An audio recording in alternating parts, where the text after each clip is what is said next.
Tujuh kaki tangan Al Jazeera beri keterangan di Bukit Aman berhubung dokumentari burukan negara.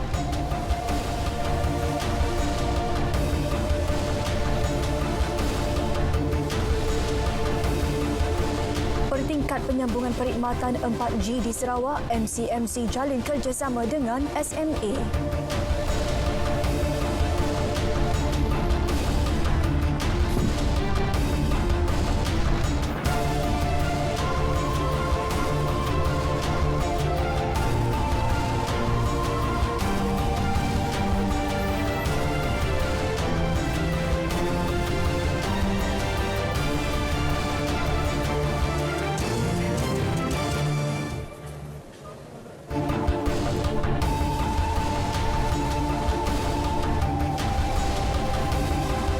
Ini berita wilayah edisi 10 Julai 2020. Salam sejahtera, saya Syuhaida Arifin. Norma baharu, kebiasaan baharu. Kami akan memberi anda perkembangan berita yang disediakan wartawan-wartawan kami di seluruh negara. Tidak berseorangan, saya akan bersama Nazri Fahmi untuk perkembangan berita dari negeri-negeri. Kami akan kongsikan laporan langsung kemas kini berita negeri-negeri. Dua negeri akan berita langsung bersama berita wilayah hari ini. Fokus dari negeri Bumi Kenyalang, Puspanita KKM sedia bantu ahli yang memerlukan. Manakala antara fokus negeri di bawah bayu Pusat Aeroangkasa KKIP diyakini dilahirkan graduan berdaya saing. Perincian kita akan bersama Buang Win dan Konstantin Pahlawan sebentar lagi.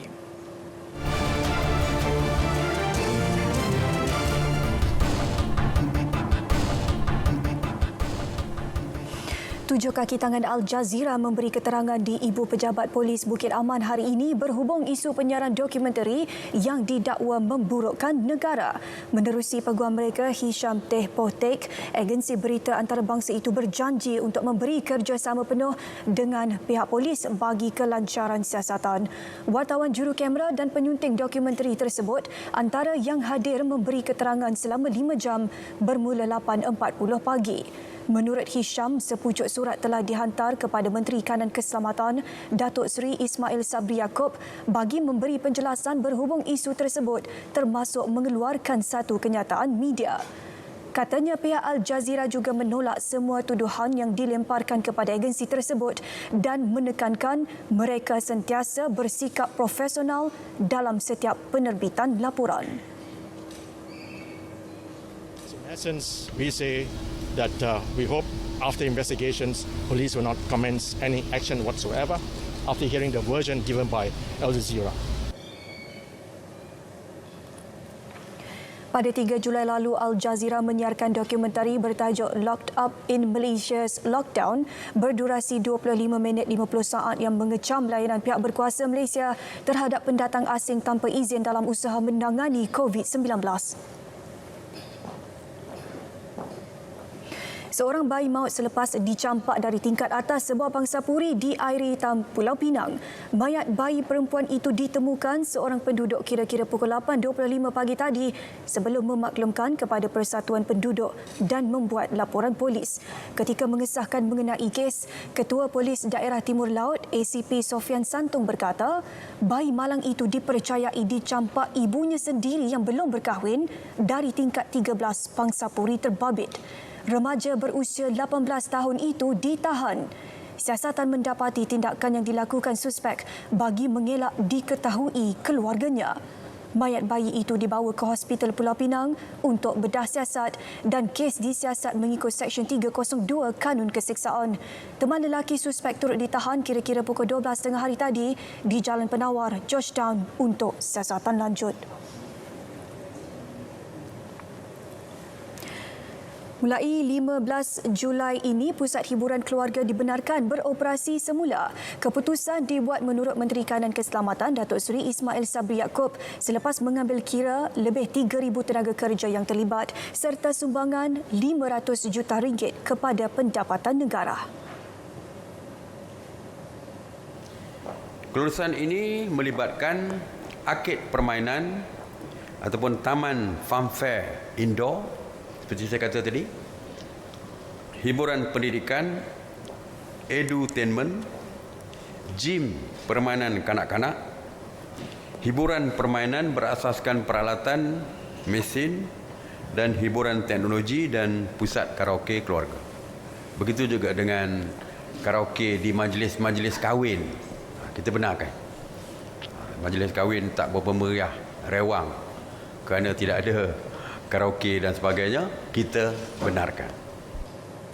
Jelasnya antara prosedur operasi standard SOP AM yang telah ditetapkan termasuk memuat turun aplikasi MySejahtera bagi proses pendaftaran, saringan suhu badan, menghadkan jumlah pengunjung berdasarkan saiz premis dan penjarakan sosial, penjualan tiket atas talian adalah digalakkan serta pembersihan dan disinfeksi secara berskala.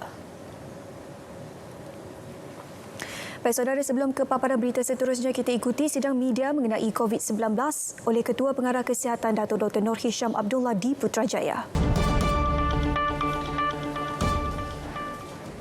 Majlis Agama Islam Johor MAIJ telah memanggil kesemua ahli jawatan kuasa masjid bagi memberi taklimat dan penerangan berhubung prosedur operasi standard SOP pelaksanaan ibadah korban.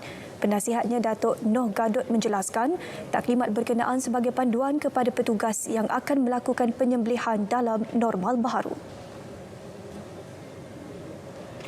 Dalam keadaan ini kita diuji, kita kena ikut SOP. Yang pertama, apa yang dah sebutkan oleh MKN dan Kementerian Kesihatan dan akta peraturan yang ada, umpama akta binatang, akta tempatan dan Jabatan Veteriner, dia ada panduan-panduannya dan juga panduan yang dibuat oleh pihak negara dan juga Majlis Agama Islam negeri-negeri untuk memastikan bahawa ibadah kurban kita dapat lakukan.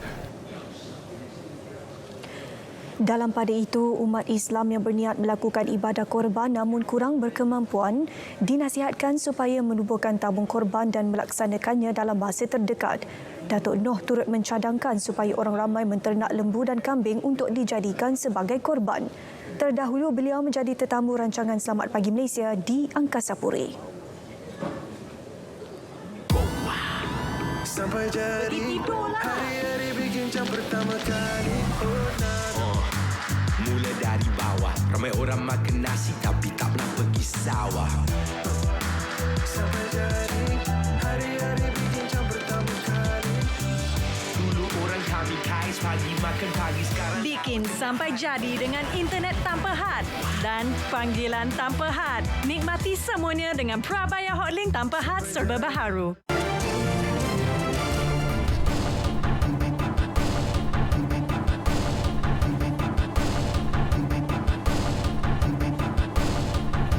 Bagi mengetahui maklumat cuaca semasa kita bersama Pegawai Jabatan Meteorologi, silakan.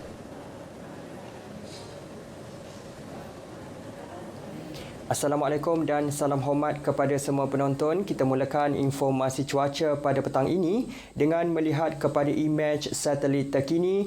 Dapat diperhatikan ketika ini terdapat pembentukan kelompok awan hujan lebih tertumpu di bahagian utara semenanjung Malaysia, termasuklah di 1-2 tempat melibatkan bahagian Kudat, Sandakan dan Tawau di Sabah, yang mana keadaan ini boleh membawa kepada kelembapan yang tinggi dan hujan yang berpanjangan di kawasan-kawasan berkenaan.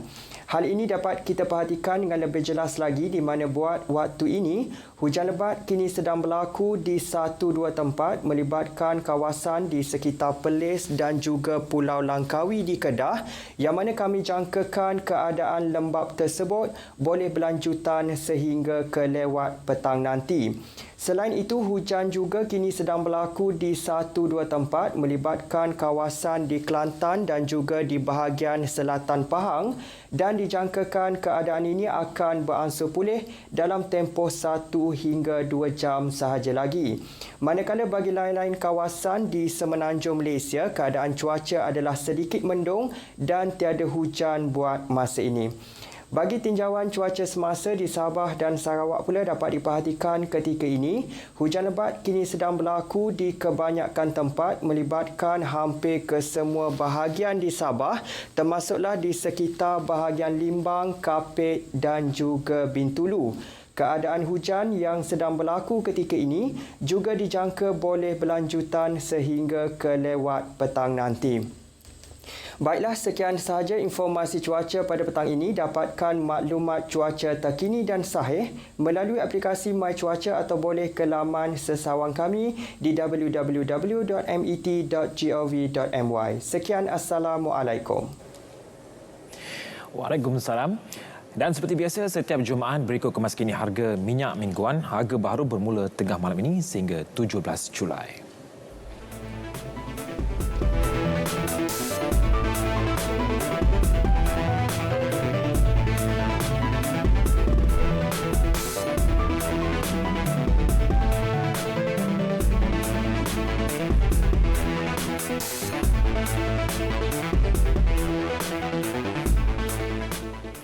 Suruhanjaya Komunikasi dan Multimedia Malaysia MCMC menjalin kerjasama dengan Lembaga Multimedia Sarawak SMA dalam usaha meningkatkan penyambungan perkhidmatan 4G di Sarawak. Menurut Menteri Komunikasi dan Multimedia Datuk Saifuddin Abdullah, perbincangan terperinci akan diadakan antara kedua-dua pihak bagi mencari mekanisme terbaik. Pertama, kita melihat bagaimana kita boleh melipat gandakan kerja-kerja MCMC di Sarawak, khususnya dalam konektiviti 4G, sebab sekarang kita punya penetration ialah lebih kurang 71% dan bagaimana kita nak capai kalau boleh, kalaupun tidak 100%, pokoknya 90 lebih peratus. Beliau memberitahu pemberita selepas mengadakan pertemuan dengan MCMC dan SMA di Kuching. Terdahulu, Datuk Saifuddin merasmikan pejabat baru MCMC di Kuching.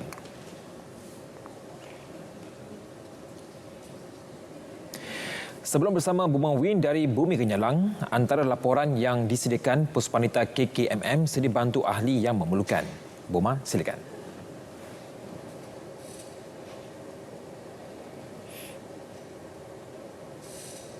Baik, terima kasih Nazri. Salam hormat dan salam sejahtera. Prosedur operasi standard SOP bagi pembukaan rumah-rumah ibadat bukan Islam khususnya di Sarawak tertakluk kepada Kerajaan Negeri. Menteri Perpaduan Negara Dato' Halimah Mohamed Sadiq berkata, kementeriannya hanya bertanggungjawab ke atas pemantauan serta penyediaan SOP. Menteri-menteri kita yang formulatekan SOP itu dan bila JAKIM menyediakan SOP untuk masjid dan surau, kita di peringkat kementerian kita sediakan SOP untuk rumah ibadat agama-agama lain. Dan bila kita bentangkan kepada mesyuarat khas menteri-menteri itu, selepas diterima, kita akan angkat SOP yang berkenaan kepada kerajaan negeri. Kerana dari segi persetujuan pembukaan satu-satu rumah ibadat agama lain ni, dia bergantung kepada persetujuan kerajaan negeri. Dia bukannya atas kuasa di peringkat kementerian. Datuk Halimah berkata demikian kepada pemberita di Kuching selepas melakukan kunjungan hormat ke atas timbalan Ketua Menteri Datuk Amar Douglas Ugahambas yang juga Menteri bertanggungjawab menjaga unit hal ehwal agama-agama lain. Terdahulu, beliau melakukan kunjungan hormat ke atas Ketua Menteri Sarawak Datuk Patinggi Abang Johari Tun Openg di Wisma Bapa Malaysia. Kunjungan itu antara lain membincangkan perancangan pembangunan yang akan dilaksana kementeriannya selain peranan KPN dalam agenda perpaduan nasional. Datuk Halimah dijadualkan menghadiri program santai bersama rukun tetangga bahagian Kuching pada esok sebagai antara pengisian lawatan kerja rasmi 2 hari beliau ke Sarawak. Persatuan Suri dan Anggota Wanita Perkhidmatan Awam Malaysia Puspanita Cawangan Kementerian Komunikasi Multimedia Malaysia KKMM sentiasa bersedia menghulurkan bantuan bagi membantu warga KKMM yang memerlukan. Penaungnya Datin Nordlin Samsul Bahari yang juga isteri kepada Menteri Komunikasi dan Multimedia Datuk Saifuddin Abdullah berkata, kebajikan dan pendidikan keluarga besar KKMM akan terus diberi keutamaan. Datin Norlin mengakui bahawa warga kerja KKMM terutama golongan wanita mempunyai cabaran yang tinggi dan menghadapi pelbagai kekangan dalam menguruskan keluarga. Beliau berkata sebagai barisan hadapan, beliau menyeru warga kerja KKMM tampil untuk mendaftar sebagai ahli puspanita agar tidak dipinggirkan dan mudah mendapat bantuan yang disediakan. Beliau berucap demikian pada majlis kunjungan kasih di Auditorium Kecil P. Ramlee RTM Kuching. Dalam program santai itu, beliau turut mengadakan sesi soal jawab bersama warga kerja KKMM bagi mendengar masalah dan cadangan yang diperlukan. Beliau juga menyampaikan sumbangan kepada 12 penerima yang terdiri daripada warga kerja KKMM yang mempunyai anak orang kurang upaya, penyakit kronik dan ibu tunggal. Terdahulu, Datin Norlin Syamsul berkesempatan ditemu bual di Konti Sarawak FM. Persatuan Suri dan Anggota Wanita Perkhidmatan Awam Malaysia Puspanita menyasarkan penambahan ahli seramai 20% daripada jumlah keahlian sedia ada tahun ini. Pengerusi Puspanita Cawangan Kementerian Komunikasi dan Multimedia Malaysia KKMM, Suliani Mat Zain menyatakan sasaran tersebut adalah kira-kira 360 orang daripada seramai 1,800 jumlah keahlian semasa. Suliani Mat Zain berkata ini akan dilaksanakan menerusi program Turun Padang untuk menambah keanggotaan yang turut menawarkan pelbagai manfaat, terutama golongan anak-anak ahli puspanita. Jelasnya meskipun situasi berubah dengan Perintah Kawalan Pergerakan Pemulihan PKPP ini, Puspanita tetap akan meneruskan program-program berbentuk kebajikan. Dua program trust yang diteruskan ialah Tabung Latihan dan Agama yang menjurus kepada pendidikan anak-anak ahli dan Tabung Puspadara iaitu bantuan kepada ahli yang mempunyai penyakit kronik seperti kanser. Suliani berkata demikian ketika ditemu ramah dalam cerita Pagi Sarawak di RTM Kuching pagi tadi. Kuching merupakan acara keempat anjuran Puspanita dalam tempoh PKPP yang turut dihadiri oleh penaung Puspanita Cawangan KKMM Datin Norlin Samsul Bahri. Susulan sambutan ulang tahun ke-50 Rukun Negara yang dirasmikan oleh Perdana Menteri Tan Sri Muhyiddin Yassin di Putrajaya semalam, rata-rata masyarakat menyambut baik bahawa ke-55 rukun itu perlu terus diperteguhkan selain perlu ada dalam setiap sanubari individu bagi mengekalkan perpaduan di negara ini. Sebagai seorang rakyat Malaysia, saya sangat bersyukur kerana di negara kita ni kita ada undang-undang rukun negara yang kita ikuti, di mana rukun negara ni telah kita belajar, telah kita ketahui sejak kita di sekolah rendah lagi. Di situ dia dapat memupuk semangat-semangat dalam 5 prinsip rukun negara tu. Okey, saya harap kita sebagai rakyat Malaysia terus berpegang kepada rukun negara untuk mempertahankan keharmonian dan kesepakatan kita di negara Malaysia ni lah. Sebagai rakyat Malaysia, saya rasa banggalah sebab selama 50 tahun tu kita dapat mengekalkan keamanan dari segi perpaduan, walaupun kita pelbagai agama dan bangsa, tapi disebabkan 5 rukun negara tu kita dapat kekalkan semua yang dengan baiklah. Sebagai rakyat Malaysia, kita seharusnya berbangga dengan rukun negara yang sedia ada sekarang ini kerana melalui rukun negara lah kita dapat merapatkan hubungan silaturahim di kalangan rakyat Malaysia. Bagi saya sebagai seorang guru tabika ataupun sebagai rakyat Malaysia itu sendiri, rasanya pelancaran ini bukan sahaja mendekatkan kita lagi kepada rasa sayang kita akan negara, tetapi juga ianya menyematkan lagi rasa bangga kita sebagai seorang rakyat Malaysia, tambahan lagi di musim PKP ini. Seperti yang kita sedia maklum, semalam merupakan satu tarikh yang amat berharga untuk kita lah sebagai rakyat Malaysia. Semalam kita diisyaratkan bahawa rukun negara sudah mencapai jubli emas 50 tahun.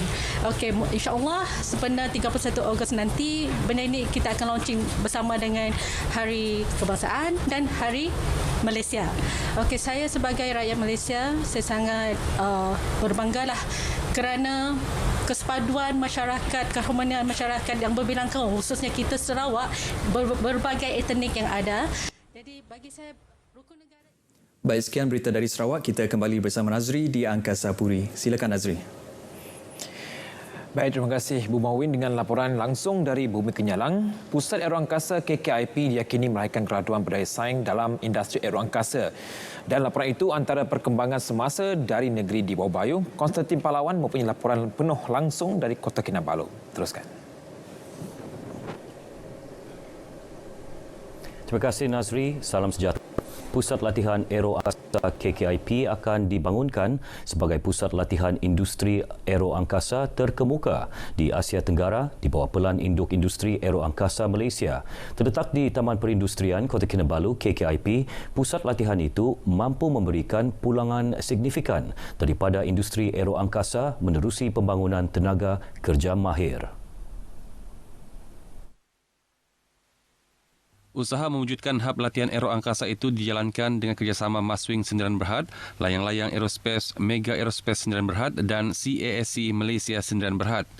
Majlis menandatangani memorandum persepahaman MOU antara KKIP Aerospace dengan pihak berkenaan disaksikan Ketua Menteri Datuk Seri Panglima Muhammad Syafiee Apdal sempena lawatan rasmi beliau ke Pusat Latihan Aeroangkasa KKIP.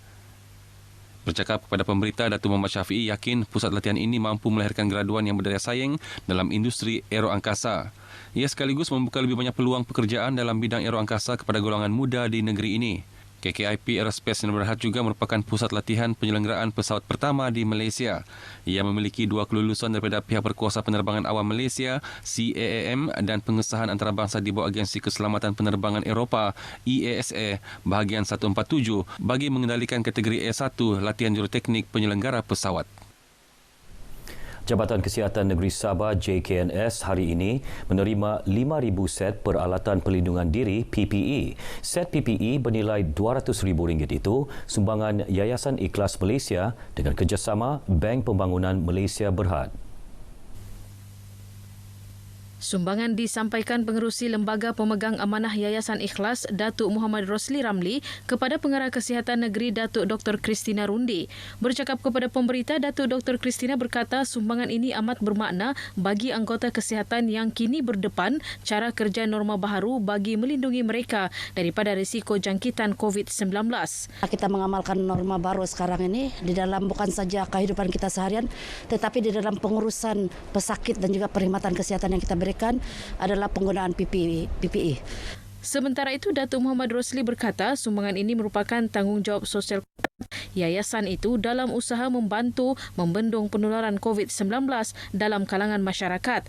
Yang ini kita jahit sendiri dan kita juga dengan cara itu kita dapat juga membantu mereka golongan yang lain yang merupakan tukang jahit yang kita bagi, yang kita ambil di kalangan ibu tunggal dan asnaf. Jadi di situ juga lebih kurang 30 orang kita dapat bantu mereka menambah pendapatan mereka.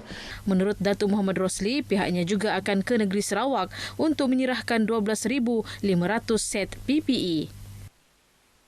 Jumlah RM16,000 diperuntukkan FGV Holdings Berhad (FGV) untuk kos rawatan dan jagaan anak gajah Borneo yang ditemui pekerja ladang Sahabat 54 FGV di Lahad Datu April lalu. Peruntukan itu bagi rawatan selama 3 hingga 6 bulan bergantung kepada status pemulihan anak gajah itu. Anak gajah yang dinamakan Sahabat kini dirawat di Taman Hidupan Liar Lokawi. Pengawal Wilayah Zon Sabah FGV, Mat Yahaya Judin berkata, ketika ditemui anak gajah jantan berusia 2 tahun ini buta kedua-dua mata akibat jangkitan kuman yang teruk di bahagian kornea sehingga menjejaskan penglihatannya. Bagaimanapun, penglihatannya kini pulih 95% selepas rawatan dan penjagaan selama 3 bulan oleh kaki tangan Unit Penyelamat Hidupan Liar WRU dan Doktor Veterina WRU dengan bantuan dan nasihat daripada Doktor Pakar Mata dan Hospital Queen Elizabeth Kota Kinabalu. Untuk di Sabah kita ni pertama kali kita membiayai dana untuk membuat rawatan. Tetapi untuk di negeri lain kita masih ada yang kita berikan dana tu. Dan baru-baru ni pun macam di Gumas pun juga kita berkait rapat bersama Sabah Wildlife. Beliau menyatakan demikian kepada pemberita selepas majlis ringkas mengenai misi penyelamatan anak gajah Borneo di Sabah di Taman Hidupan Liar Lokawi. Sementara itu, Pengarah Jabatan Hidupan Liar Sabah, Agustin Tuga menzahirkan ucapan terima kasih kepada FGV dalam usaha membantu merawat dan menjaga sahabat. Kita mau pastikan dahulu yang anak gajah ini sehat 100%. Kemudian kita akan mengantar ke habitat asal dia untuk disatukan semula dengan kumpulan dia lah. Ketika ini, populasi gajah di Sabah dianggarkan berjumlah lebih 2,000 ekor. Sementara itu, FGV turut membelanjakan lebih RM800,000 bagi membina 36 km pagar elektrik di 5 kawasan ladang sahabat FGV Lahad Datu yang bagi memastikan gajah kekal di kawasan habitat. Menurut Pengawal Wilayah Zon Sabah FGV, Mat Yahaya Judin, 5 kawasan ladang terlibat ialah Ladang Sahabat 16, 7, 48, 50 serta Ladang Sahabat 52 dan 54 Lahad Datu. Pembinaan pagar elektrik itu bermula Jun lalu dan dijangka siap sepenuhnya Oktober ini. Di Pelda Sahabat, di FGV Sahabat, di sempadan hutan, di antara sempadan hutan dan ladang kita buatkan satu pagar elektrik yang untuk mengawal gajah itu supaya terus berada di dalam habitatnya. Beliau menyatakan demikian kepada pemberita di Taman Hidupan Liar Lokawi sebagai mengulas usaha FGV menangani konflik gajah dan manusia. Tahun lalu, FGV turut menganjurkan bengkel bersama Jabatan Hidupan Liar Sabah dan Majlis Minyak Sawit Malaysia bagi membincangkan langkah terbaik menangani konflik melibatkan gajah dan manusia. Sekian berita dari Sabah petang ini bersama saya, Konstantin Palawan. Budayakan norma baharu, jaga diri, patuhi arahan pihak berkuasa. Kembali ke Angkasa Puri bersama Nazri. Silakan. Baik, terima kasih Konstantin, dan berita wilayah berehat seketika kembali semula selepas ini.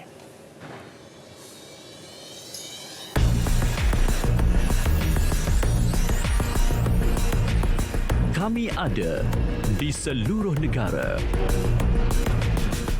Berkongsi cerita, membawa suara rakyat. Kami ambil tahu, kami ketengahkan. Laporan harian, lintas langsung, semasa dan paling dipercayai. Berita wilayah, medium aspirasi masyarakat.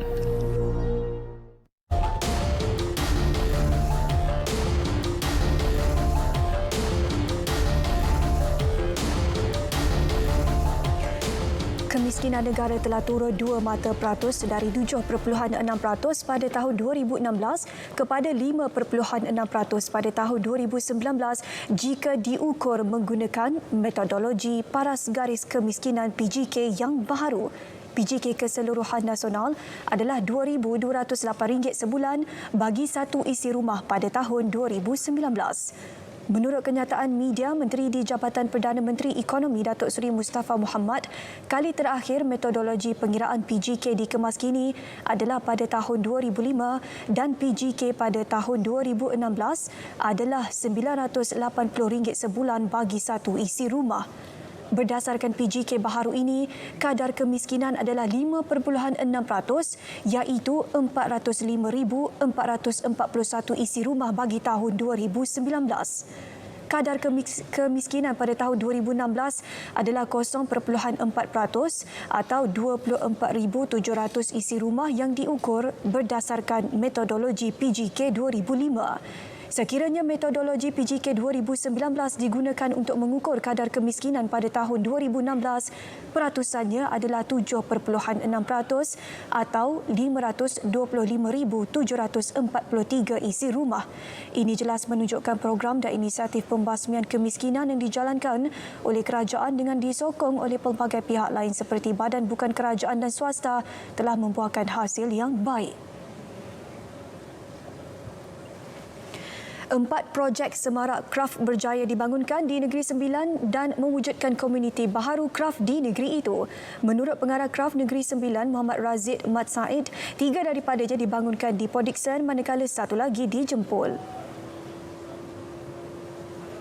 Di homestay di Pelanduk ni kita melaksanakan 2 aktiviti semarak kraft dalam bidang, satunya teknik batik ikat celup dan yang keduanya anyaman rotan. Jadi di sini kita bekerjasama dengan komuniti homestay di Pelanduk untuk membangunkan produk-produk anyaman rotan. Sementara itu, 65 peserta terdiri daripada suri rumah dan peniaga terlibat dalam projek Depot Dixon. Ia membabitkan makmal pembangunan dan pengeluaran produk kraft tekstil ikat dan celup serta anyaman rotan. Kita di sini dapat menambahkan pendapatan penduduk kampung. Jadi pada kadang-kadang orang tua yang ibu bertunggal di rumah ni tak ada kurang pendapatan. Jadi bila kita buat gini, dia orang buat kerja-kerja sambilan di rumah, dia akan menambahkan pendapatan dia sendiri. Ada kursus lah untuk membuat rotan ni daripada tahun lepas. Habis tu saya daripada zero, saya suri rumah daripada zero, tak tahu apa-apa. Dapat belajar benda ni. Alhamdulillah lah 5 hari, 4 hari saya belajar untuk buat benda ni je. Tapi alhamdulillah saya dapat belajar dengan ni sebab minat. Belajar dengan tu, lepas tu kami dapat pasarkan lagi. Dapat ni, alhamdulillah lah kan. Dapat menjana kami punya pendapatan lah. 3 aplikasi baru iaitu Daily Self-Assessment KOTSA atau MyQR UUM dan alat Predictive Analytics Screening Solution OnePass dibangunkan Universiti Utara Malaysia UUM bagi persediaan menghadapi kemasukan pelajar. Aplikasi ini akan digunakan secara berperingkat mulai bulan ini hingga Oktober depan. Ia antara langkah dalam membendung penularan pandemik COVID-19. Naib Chancelornya Profesor Dato' Dr. Ahmad Bashaur Abdul Ghani berkata, KOTSA adalah aplikasi untuk mengira risiko jangkitan warga UUM. Ia akan memberi isyarat hijau, kuning dan merah yang menentukan langkah seterusnya yang perlu diambil. MyQR UUM pula akan ditempatkan di lokasi strategik sekitar kampus yang akan mencatatkan pergerakan mereka. Manakala OnePass memudahkan pihak universiti mengesan suhu badan. Pelajar tempatan tak ada isu sebab mereka telah pun dalam Malaysia. Di dalam tempoh tersebut saya yakin pertama, kalau ketiak data yang dibekalkan oleh kesihatan pun semakin hari data semakin menurun. Jadi saya yakin dah pelajar-pelajar tempatan yang ada sekarang adalah ke dalam kategori sihat, ya, dan boleh dibenarkan pulang ke kampus pada bila-bila masa. Bagi pelajar antarabangsa, UUM akan menyediakan bas atau kenderaan untuk membawa mereka ke lokasi yang ditetapkan bagi menjalani kuarantin 14 hari. Bagi saya tak rasa bimbang sangat sebab SOP dah ada dan cuma sekarang kita tunggulah pelajar masuk je.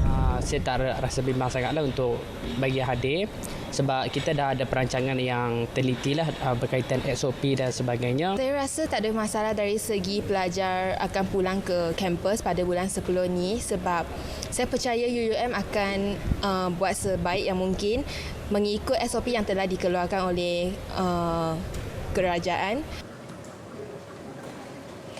2 beradik antara 12 nelayan warga Vietnam yang ditahan Agensi Penguatkuasaan Maritim Malaysia APMM Kelantan semalam. Pengarah APMM Kelantan, Kapten Muhammad Nur Syam Asmawi Yaakob menjelaskan mereka ditahan bersama awak-awak lain dibuat menerusi Ops Iman kerana menceroboh perairan negara. Berdasarkan kepada siasatan, kita dapati bot ini membawa pelbagai jenis ikan dan juga ada juga sotong kering. Dan anggaran kita nilaikan, anggaran awal 1.5 juta. Ini adalah tangkapan ke-13 oleh maritim di sebelah pantai timur iaitu Pahang, Terengganu dan Kelantan selepas mendapat arahan daripada MKN untuk membuat tangkapan selepas daripada kita diarahkan untuk membuat pengusiran sahaja semasa PKP yang sebelum ini. Bercakap dalam sidang media di Tok Bali Pasir Putih, Kapten Muhammad Nur Syam berkata, hasil siasatan juga mendapati bot yang dinaiki 11 awak-awak dan seorang tekong itu tidak mempunyai permit menangkap ikan seperti mana peruntukan Akta Perikanan 1985. Kes disiasat di bawah Seksyen 15-1-A Akta Perikanan 1985. Akibat menyamun dan menetak seorang warga Pakistan, seorang individu berusia 27 tahun direman hingga 16 Julai ini. Suspek terdahulu ditahan di Bandar Tenggara Kota Tinggi Johor semalam. Mengesahkan mengenai kes, Ketua Polis Daerah Kota Tinggi, Superintenden Hussein Zamora menerusi kenyataan memaklumkan mangsa menerima 11 jahitan di kepala selepas ditetak suspek yang menggunakan sebilah parang. Semakan rekod mendapati suspek mempunyai 2 rekod jenayah lampau melibatkan dadah. Kes disiasat mengikut Seksyen 394 Kanun Keseksaan.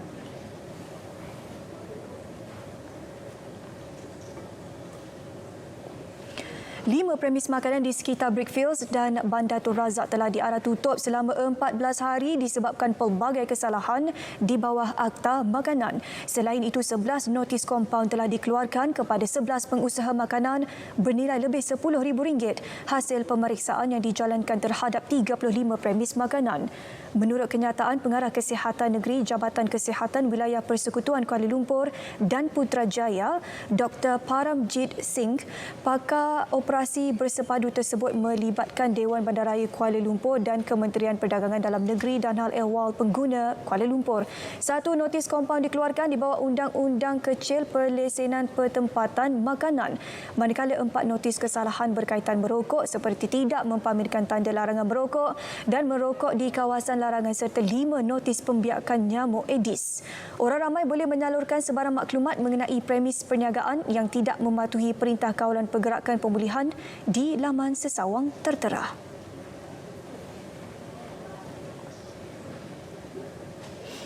Kejayaan Malaysia dari sudut kawalan penyakit mula mendapat perhatian global terutama ketika seluruh dunia dilanda pandemik COVID-19. Keyakinan dunia terhadap Malaysia itu terus meningkat dengan pelantikan anak tempatan Profesor Dato' Dr. Adiba Kamaruzaman sebagai Presiden Persatuan AIDS Antarabangsa 2020-2022. Menurut kenyataan Majlis AIDS Malaysia, sebagai salah seorang perancang dasar untuk mengurangkan wabak HIV AIDS dalam kalangan pengguna dadah secara jarum suntikan, beliau berjaya mengurangkan kadar jangkitan baharu sebanyak 50% di Malaysia. Dato' Dr. Adiba juga antara pendokong utama menyokong pendekatan kesihatan awam yang tidak mengkriminalisasi penagih dadah dan mengalihkannya ke pemulihan masyarakat. Dato' Dr. Adiba yang kini menjawat jawatan Dekan Fakulti Perubatan Universiti Malaya adalah warga Asia pertama dilantik menjadi Presiden Persatuan AIDS Antarabangsa.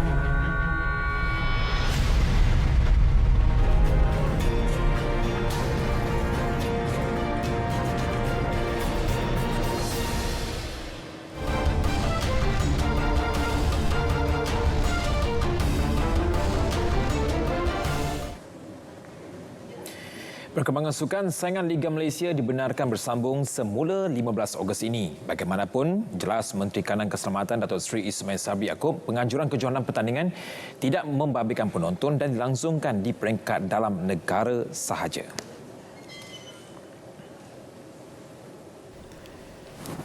Contoh, kejohanan pertandingan sukan berpasukan adalah seperti berikut.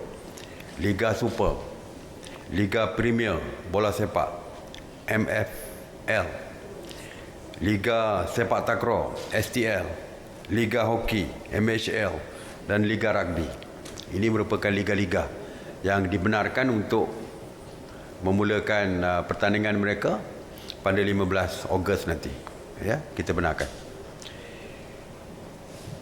Walau bagaimanapun, pelaksanaan aktiviti sukan dan penganjuran kejohanan perlu diadakan dalam keadaan yang terkawal oleh operator premis dan penganjuran acara dengan SOP am pengurusan, SOP am penganjuran dan SOP am penganjuran yang perlu dipatuhi. Beliau berkata demikian dalam sidang media mengenai perkembangan pelaksanaan Perintah Pergerakan Kawalan Pemulihan PKPP di Putrajaya. Jelasnya lagi, kerajaan turut membenarkan pengajaran kejohanan dan pertandingan tempatan tanpa penonton melibatkan sukan tanpa sentuhan fizikal seperti sukan pemotoran dan sukan individu mulai 15 Julai ini. Begitu juga aktiviti sukan dan rekreasi yang bersentuhan fizikal juga akan bermula 15 Julai iaitu sukan berpasukan seperti bola sepak, rugby, renang, sepak takraw dan sukan tempur. Pengusaha-pengusaha barang komersial, operator gelanggang futsal, fasiliti sukan dan akademi juga dibenarkan beroperasi semula bermula 15 Julai ini. Sementara itu, Persatuan Bola Sepak Kelantan KAFA optimis pasukan Kelantan akan kekal beraksi dalam Liga Malaysia musim depan meskipun dihimpit masalah kewangan. Setiausaha Agungnya Husin Deraman menjelaskan kepimpinan KAFA amat komited dalam menyelesaikan masalah tunggakan gaji pemain dan pegawai bagi melengkapkan syarat pelesinan kelab kebangsaan dan Konfederasi Bola Sepak Asia AFC.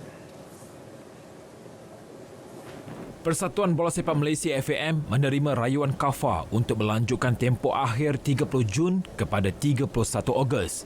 Jelasnya, tunggakan dalam bentuk jadual pembayaran terkendala akibat penularan COVID-19. Terdahulu pemangku Presiden KAFA Datuk Syahri Mat Hussein bersama barisan jawatan kuasa eksekutif Exco membuat kunjungan hormat ke atas Menteri Belia dan Sukan Datuk Seri Riza Marikan Naina Marikan. Mendedahkan mengenai pertemuan itu, pengurusi jawatan kuasa penajaan KAFA Ahmad Muzakir Hamid berkata pihaknya antara lain turut meluahkan masalah yang sedang dihadapi kepada KBS.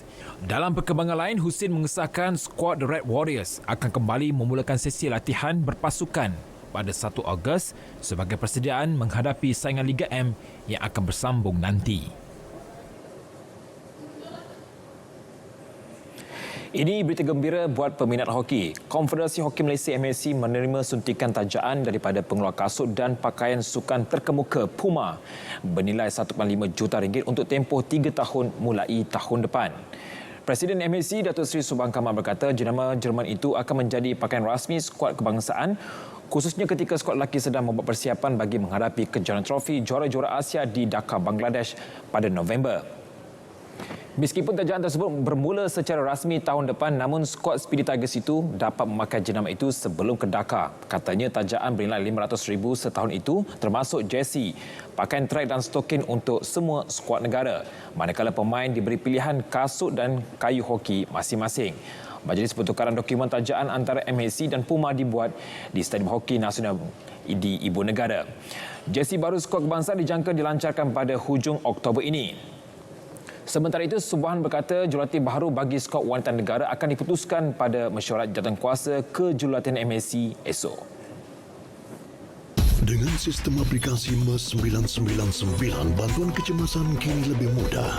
SafeMe 999 Polis menghubungkan seluruh rakyat Malaysia kepada pihak polis. SafeMe 999 Deaf untuk golongan kurang upaya pendengaran dan pertuturan. Dan SafeMe 999 Blind untuk golongan kurang upaya penglihatan. Muat turun secara percuma melalui telefon pintar anda. MES dan aplikasi 999 memudahkan panggilan kecemasan.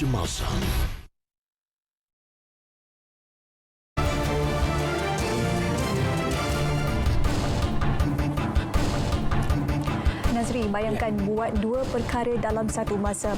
Perkara pertama, membuat inovasi untuk menambah kelajuan dan perkara kedua, inovasi tersebut mesra alam dan merancangkan lagi kempen Bumi Hijau. Apa yang Su masukkan ni sebenarnya? Okay. Itu kita tahu tu. Ini penting sebenarnya kerana cerita seterusnya ini kami ingin berkongsi kepada anda bagaimana sebenarnya syarikat tempatan yang telah berjaya melakukan transformasi dengan menghasilkan basikal elektrik pertama di negara ini. Betul. Sebab kalau kita lihat basikal elektrik yang pertama ni sememangnya basikal yang dihasilkan kelihatan sama seperti basikal biasa. Ya, tapi ada sedikit perbezaannya sebenarnya. Ia mempunyai kemampuan untuk memecut dengan bantuan motor elektrik yang berada di bahagian tayar belakang. Untuk laporannya, kita bersama dengan wartawan Fakhrul Razi Ismail.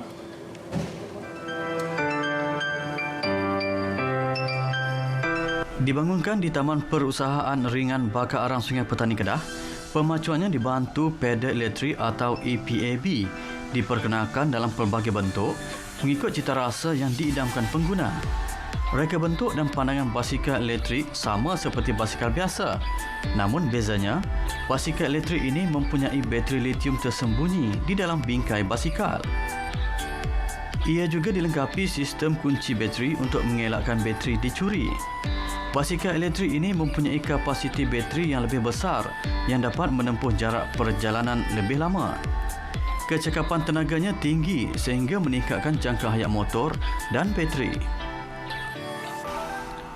Menurut Ketua Pegawai Eksekutif Voteran Malaysia Sdn Bhd Tan Yusun, kualiti basikal elektrik keluaran tempatan ini telah mendapat pengiktirafan SIRIM dan memenuhi standard Eropah. Ia mempunyai 35 reka bentuk dan jenis kegunaan. Bergantung pada customer lah. Sebab customer ada yang kena design macam carbon fiber punya, ada pun bergantung. Ada yang bateri embedded, ada yang bateri nak lock. So bergantung pada tu.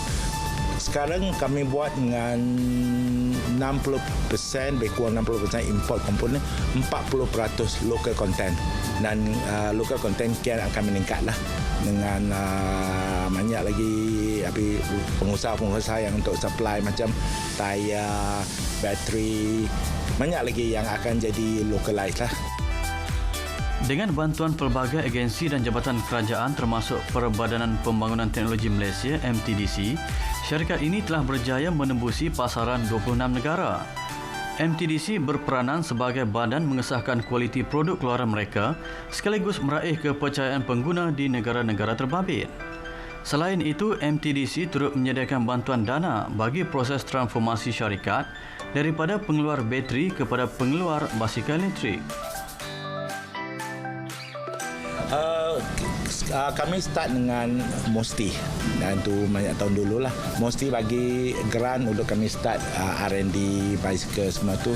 Selepas tu MTDC, Malaysia Trade Development Corporation, bagi bantuan untuk mesin-mesin yang testing tu semua, assembly line semua, 2 juta lebih untuk kami mulakan commercialize electric bicycle.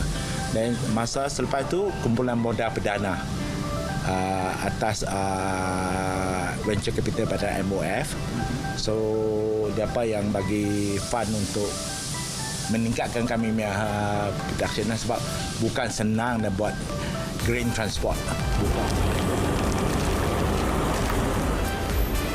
Aktiviti berbasikal kini semakin popular di kalangan masyarakat.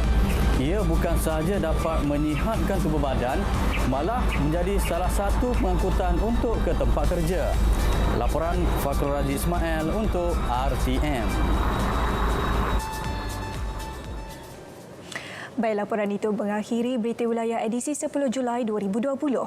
Terus patuhi SOP PKPP dan sama-sama kita putuskan rantaian COVID-19. Terus setia bersama Berita RTM.